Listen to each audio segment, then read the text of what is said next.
註冊營養師 Melissa。Hello， 我係註冊營養師阿嘉。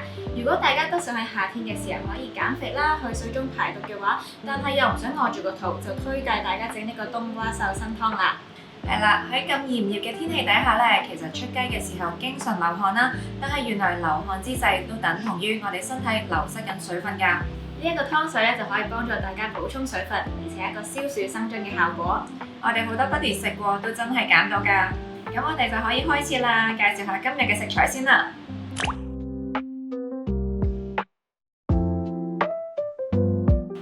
冬瓜係一個低卡路里嘅蔬菜，而且又有高水分，可以幫我哋補水同埋消水腫添啊。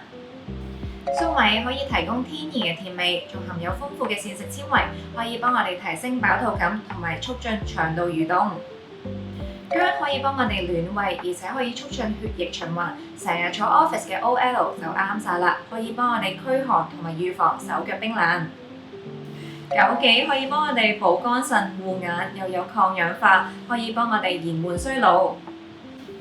紅蘿蔔含有豐富嘅 β 胡蘿蔔素，可以幫我哋美肌，又可以提升免疫力。瑤柱可以提供天然嘅鮮味，佢其實仲係一個低脂肪嘅優質蛋白質，可以提供微量嘅礦物質。冬菇含有豐富嘅膳食纖維，而且可以提升飽肚感，佢仲可以提供豐富嘅氨基酸，適合素食人士食用。瑤柱我哋預先浸過夜，等佢浸軟身之後咧，我哋就可以將佢搣成絲啦。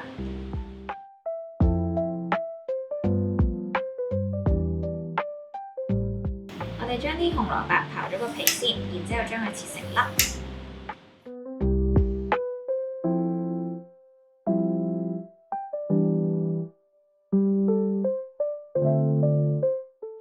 咁而家咧就將浸軟咗嘅冬菇切成條。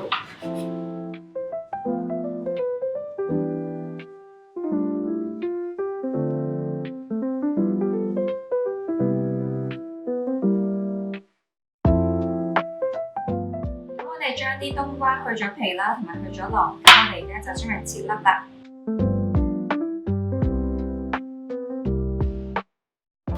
大細嘅話咧就可以因人而異啦，視乎翻大家睇係中意大粒啲啊，定係細粒啲嘅。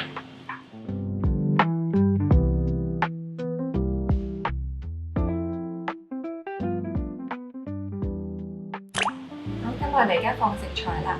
冬瓜先。放粟米、紅蘿蔔粒、薑片、瑤柱同埋啲瑤柱水，同埋冬菇。啲水啱啱好蓋過食材。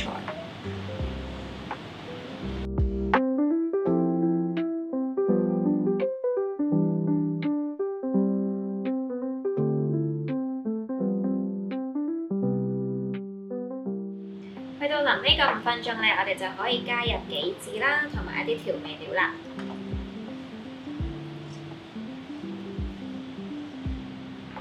加咗白胡椒先啦，食啦就得啦。跟住咧就加埋鹽啦，咁但係我哋唔想佢太鹹嘅，咁所以鹽分個控制方面咧，最好就係大約1/3茶匙。如果食慣清淡嘅話咧，再落少啲都得。好，跟住我哋稍微攪一攪佢啦。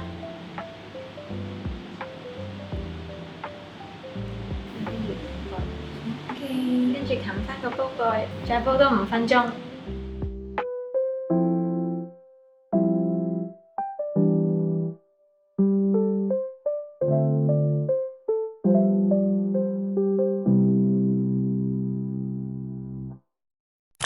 減肥嘅你可以試下餐前飲1至2碗呢款瘦身湯，可以1星期飲2次。餐前補充足夠嘅水分同埋攝取膳食纖維，可以幫我哋提升個飽肚感同埋延慢個消化速度㗎。提大家啦，呢款湯咧，大家都唔好長期當正餐咁樣飲用啊。同埋咧，我哋可以加入一啲低脂肪嘅優質蛋白質嘅，咁就例如係一啲雜種海鮮啦，或者係雞胸肉等等。又或者我哋可以加入一啲低升糖指數嘅五穀類，就例如係粉絲啦，或者薏米都 OK 㗎。如果中意呢條減肥湯嘅教學影片，記住 like、share、subscribe 曲一曲嘅頻道，同埋記住 follow 我哋嘅 IG nutrywise.wellness， 我哋會定期更新一啲減肥嘅資訊㗎。下次再見啦，拜拜。